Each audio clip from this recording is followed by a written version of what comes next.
Imagine करो तुम्हारा एक यूट्यूब चैनल है और तुम सुबह उठते हो, चेक करते हो फोन पे 1000 सब्सक्राइबर डन, 4000 आवर कंप्लीटेड।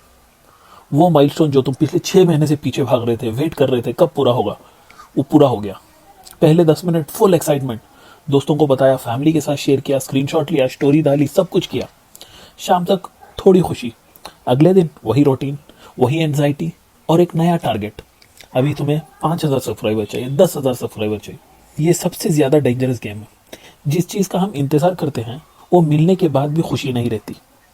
तो सबसे ज्यादा इंपॉर्टेंट क्वेश्चन, तो खुशी किस चीज में और कहाँ मिलती है, आज हम एग्जैक्टली वही बात करेंगे।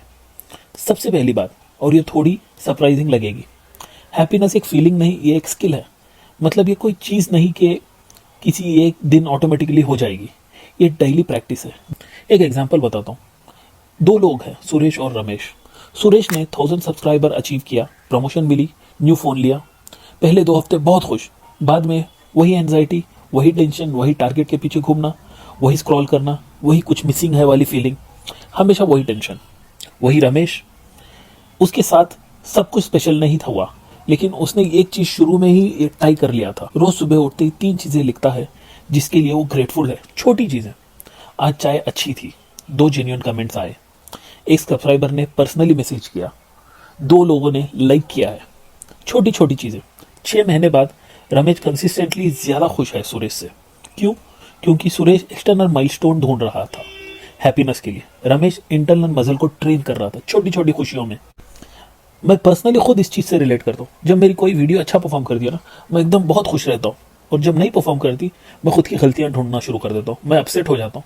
मतलब मेरी खुशी मेरे सब्सक्राइबर डिसाइड कर रहे हैं, मैं नहीं। यह कंट्रोल बाहर है, और जो कंट्रोल बाहर है वो हैप्पीनेस स्टेबल नहीं रहने देता। हैप्पीनेस डिफॉल्ट स्टेट है अगर तुम फ्यूचर एंजाइटी और पास की रिग्रेट हटा लो। डिजायर, ख्वाहिशों की ना दुख की जड़ है। एक पावरफुल आइडिया जो पहली बार सुन के थोड़ा स्ट्रेंज लगता है, हर डिजायर एक चोजन अनहैप्पीनेस है। मत डरो इससे। मैं तुम लोगों को ना ये नहीं कह रहा कि कुछ चाहो मत, मैं ये कह रहा हूं हर अनफुल डिजायर एक क्वाइट सफरिंग है। प्रैक्टिकल एग्जांपल, और ये मुझे और शायद तुम पे भी फिट होता है। मल्टीपल गोल्स का प्रॉब्लम। एक वक्त पे मेरा सीन क्या था, यूट्यूब चैनल ग्रो करना था, वेट लॉस करना था, नया जॉब ढूंढना था, साइड इनकम बनाना था, स्किल्स अपग्रेड करना था। यार हर गोल एक ओपन लूप है दिमाग में, हर लूप एनर्जी लेता है, हर लूप एक बैकग्राउंड एंजाइटी क्रिएट करता है। क्या हुआ? कुछ भी कंप्लीटली नहीं हुआ। 10 चीजें मैंने बनाई, 10 में से एक भी नहीं हुआ। सब पे थोड़ा थोड़ा, एवरीवेयर प्रोग्रेस लो, खुशी 0। फिर एक चीज की सेलेक्टिव डिजायर, मैंने डिसाइड किया, अभी मैंने वही डिसाइड किया हुआ है इस क्वार्टर में सिर्फ एक चीज, 1000 सब्सक्राइबर, बाकी सब टेम्पररीली एकदम पार्क। पूरी एनर्जी मेरी एक ही जगह लगाऊंगा, फोकस पूरा एक ही जगह। जब माइलस्टोन आया पूरा सेटिस्फेक्शन, क्योंकि सिर्फ उस एक चीज को जेन्युइनली मैंने चाहा था। खुशियां कम करो, ये क्लियरली प्रायोरिटाइज करो, दोनों केसेस में तुम ज्यादा खुश रहोगे। गुड जजमेंट जिंदगी की ना सबसे बड़ी स्किल है। अब बात करते हैं एक चीज जो अमीर, सक्सेसफुल और खुश लोगों में बहुत ज्यादा कॉमन है, वो है गुड जजमेंट, सही डिसीजन लेने की एबिलिटी। और ये इंटेलिजेंस से एकदम अलग है। बहुत सारे इंटेलिजेंट लोग पुअर डिसीजन लेते हैं। लॉन्ग टर्म में सोचो, सेल्स में हम लोग हर दिन ये डिसीजन फेस करते हैं। एक कस्टमर है, डॉक्टर है, उन्हें एक एनर्जी डिवाइस की जरूरत थी, लेकिन मैं थोड़ा और पुश करूं, वो बाई कर सकते हैं। सही सेल होगी, टारगेट हिट हो जाएगा। शॉर्ट टर्म के लिए लोग क्या सोचेंगे, थोड़ा पुश करूंगा, सेल कर लूंगा, कमीशन मिलेगा, इंसेंटिव मिलेंगे। लेकिन लॉन्ग टर्म, हॉनेस्टली बोलता हूं सर, इस वक्त आपको ये डिवाइस कुछ ज्यादा बेनिफिट नहीं देगा, 6 महीने बाद आपको बेनिफिशियल हो सकता है। डॉक्टर शॉक्ड, इससे ना ट्रस्ट बिल्ड होता है। 3 महीने बाद वो एक फॉर्मल रेफरल देता है, उससे बड़ी deal. Long term thinking, better outcomes. हमेशा ज्यादा पढ़ो सही चीज, रैंडम न्यूज मत पढ़ो, ओपिनियंस मत पढ़ो, मतलब टाइमलेस मैगजीन्स मत पढ़ो। Finance, psychology, history, philosophy. क्यों? वो चीज जो 100 साल से रिलेवेंट है, अगले 100 साल भी रिलेवेंट ही रहेगी या ऑलमोस्ट रिलेवेंट रहेगी। आज का न्यूज कल आउटडेटेड। प्रेजेंट मोमेंट, जहां जिंदगी एक्चुअली होती है। यार एक चीज जो मैंने ना बहुत पावरफुल पाई, एंजाइटी फ्यूचर में होती है, रिग्रेट पास्ट में होता, लेकिन लाइफ प्रेजेंट में होती है। हम इंटेलेक्चुअली ये जानते हैं, लेकिन प्रैक्टिकली एक सीन जो शायद तुम्हारा भी है, डिनर टेबल सीन।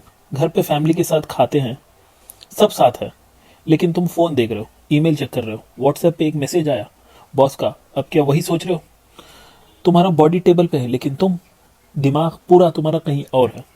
ये सिर्फ एक डिनर मिस नहीं किया, तुम अपनी लाइफ के सबसे इंपॉर्टेंट चीज मिस कर रहे हो रियल टाइम में। ये एक एक्सरसाइज जो बहुत काम करती है। इस मोमेंट में कोई प्रॉब्लम है? जब भी एंजाइटी फील हो, रुको एक सेकेंड, सीधा खुद से पूछो, इस मोमेंट में, सिर्फ इस मोमेंट में कोई एक्चुअल प्रॉब्लम है या नहीं? 90 या 95% ऑफ द टाइम ना आंसर नहीं आएगा। प्रॉब्लम फ्यूचर की है या तो पास्ट की है। इस मोमेंट में तुम ठीक हो। मैं ना सेल्स में हूँ, क्वार्टरली टारगेट्स होते हैं, प्रेशर हैवी होता है, एंजाइटी बहुत ज्यादा होती है, लेकिन जब भी मैं ऐसा एक्सरसाइज करता हूँ, रियलाइज होता है कि अभी इस सेकंड में सब ठीक है। हैप्पीनेस ना फ्यूचर में नहीं मिलती, वो प्रेजेंट में चूज की जाती है। हेल्थ, वेल्थ, रिलेशनशिप सही ऑर्डर में प्लेस करना चाहिए। लोगों की लाइफ में ना 3 मेन एरियाज है जो सबसे इंपॉर्टेंट है, हेल्थ, वेल्थ, रिलेशनशिप। और सब लोग ना हमेशा इसे गलत ऑर्डर में ही प्रायोरिटाइज करते हैं। हम ना अपनी हेल्थ पूरी सैक्रिफाइस कर देते हैं वेल्थ बनाने के लिए, फिर अपनी वेल्थ स्पेंड करते हैं अपनी हेल्थ दोबारा पाने के लिए। तुम्हें नहीं लगता है फनी है? तो इसलिए health first, always, simple logic. बीमार आदमी की पहली विश क्या होती है? हेल्थी होना। हेल्थी आदमी की पहली विश 1000 चीजें, सक्सेस, ट्रैवल, फैमिली। हेल्थ नहीं है तो बाकी सब जीरो। डेली मूवमेंट, नींद 7 से 8 घंटे, और खाना डिसेंट, ये लग्जरी नहीं, ये फाउंडेशन है। एंड ये मैं बस बोल नहीं रहा हूं, ये भी मैंने कुछ समय से फॉलो करना स्टार्ट किया है। सेकेंड है relationship, quality over quantity. 5 genuine लोग बहुत ज्यादा होते हैं 500 दिखावे के लोगों के कंपैरिजन में। वो 5 लोग जो तुम्हारे वर्स्ट से वर्स्ट वर्जन को एक्सेप्ट करें, जो हॉनेस्टली बताए जब तुम गलत हो, जब तुम सही हो तो तुम्हारे साथ खड़े हो, जो सेलिब्रेट करे बिना जेलसी के, वो लोग खजाना है तुम्हारी लाइफ में। वैसे लोगों को कभी मत खोना। तीसरा है वेल्थ, टूल है, गोल नहीं। पैसा इंपॉर्टेंट है, बहुत ज्यादा इंपॉर्टेंट है, और बिल्कुल है, लेकिन पैसा एक टूल है, तुम्हारा गोल नहीं। फ्रीडम के लिए, कि तुम अपना टाइम अपनी मर्जी से हर एक सेकंड स्पेंड करो तुम्हारे फ्रीडम के हिसाब से। ऑप्शंस के लिए, ताकि तुम हाँ या ना अपनी मर्जी से कह सको। अमीर वो नहीं जो ज्यादा कमाता है, अमीर वो है जो अपना टाइम अपनी मर्जी से स्पेंड करता है। Long term game, last concept, एक चीज जो सब कुछ बदल सकती है। Play long term games with long term people. Sales वाला एग्जाम्पल जो हम ऑलमोस्ट अपनी डेली लाइफ में फेस करते हैं। एक सेल्स पर्सन कस्टमर को पुश करता है, चाहे जरूरत हो या ना हो। अपना टारगेट करना है तो बहुत पुश करता है। आपने ये इंश्योरेंस एजेंट को भी देखा होगा, शॉर्ट टर्म में सेल डन, कस्टमर कभी वापस नहीं आता, रेफरल जीरो। वही सेकेंड हॉनेस्टली बोलता है कि ये तुम्हारे लिए ये बेनिफिट देगा, ऐसा इंश्योरेंस लोगे, ये बेनिफिट है, पूरा A to Z तुम्हें समझाता है। भले उसे कमीशन कम मिले लेकिन तुम्हें पूरा A to Z समझाता है, ये मत लो, ये अभी जरूरत नहीं है, पूरा। कस्टमर शॉक हो जाता है लेकिन ट्रस्ट बिल्ड होता है, वो वापस आता है और पिछले बार से ज्यादा उससे परचेज करता है, और ऊपर से 5 से 10 रेफरल भी देता है। क्यों? उसने ट्रस्ट बिल्ड किया। 10 साल बाद सेल्स पर्सन बी का नेटवर्क और बैंक बैलेंस दोनों ज्यादा है। इंटीग्रिटी ना लॉन्ग टर्म में हमेशा जीतती है। तो भाई लोग, आज हम लोगों ने क्या सीखा? हैप्पीनेस एक स्किल है, माइलस्टोन से नहीं आती। डिजायर्स डेलिबरेटली चूज करो, सब एक साथ मत चाहो। गुड जजमेंट बनाओ, लॉन्ग टर्म सोचो, प्रेजेंट में जियो, वही लाइफ है। हेल्थ फर्स्ट, रिलेशनशिप बाद में, उसके बाद आता है वेल्थ, और सही ऑर्डर तुम्हें चूज करना। लॉन्ग टर्म गेम खेलो इंटीग्रिटी के साथ। तो ये रहा पार्ट 2, मिलते हैं पार्ट 3 में। इस वीडियो में जो आपको सही लगा या जो गलत लगा शेयर करना, क्योंकि ना अपनी लर्निंग शेयरिंग से ही बढ़ती है।